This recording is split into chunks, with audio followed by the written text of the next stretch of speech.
नमस्कार मंडळी, काय चालले? मजेत आहेत ना? या धकाधकीच्या जीवनामध्ये आपण पळायला लागलो आणि या पळत असताना वेगवेगळे आपल्याला अनुभव यायला लागलेत. या अनुभवामध्ये आपण काहीतरी शिकतो. हे अनुभव घेत असताना आपल्याकडून काहीतरी चुका होतात आणि हे जगत असताना सुखदुःख आपल्याला भेटत असतात.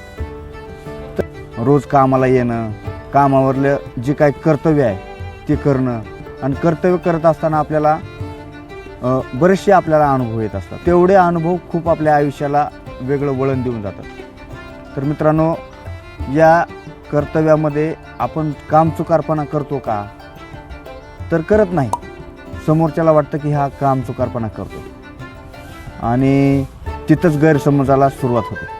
आणि त्या गैरसमजामुळं आपले जे संबंध आहेत त्याच्यामध्ये वितुष्ट निर्माण होत असतं. तर असेच काही आपले अनुभव जे आहेत त्याच्यामधून आपल्याला पलीकडे जायचं आहे. तर सहकार्याच्या नातेसंबंधातले जे काही प्रेम आहे, जवळीक आहे, त्याच्यामध्ये वितुष्ट निर्माण होऊन गैरसमजाचा धूर त्याच्यामध्ये पसरला जातो.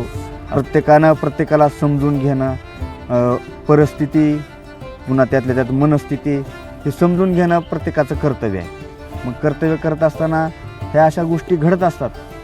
पण त्याच्यामध्ये गैरसमज जर करून घ्यायला लागलं माणूस, तर त्याच्यामध्ये दुःख तयार होतं, क्लेश तयार होतात. जाणीवपूर्वक एखाद्याला त्रास व्हावा म्हणून एखादा व्यक्ती करून बघतो. सगळेजण एक्सपेरिमेंट करायला लागलेत. मग ह्या एक्सपेरिमेंटमध्ये कुणाला काय वाटेल याची आवश्यकता वाटत नाही.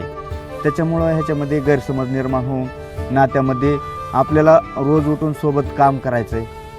मग ते काम करत असताना आपल्या नात्यामध्ये जवळीक, एक सुसंवाद असणं खूप महत्त्वाचं आहे. या व्हिडिओमधून मला एकच सांगायचं की आपण आपल्याकडून दुसऱ्याला विनाकारण त्रास झाला नाही पाहिजे. एवढंच या व्हिडिओच्या माध्यमातून मला सांगायचं आहे.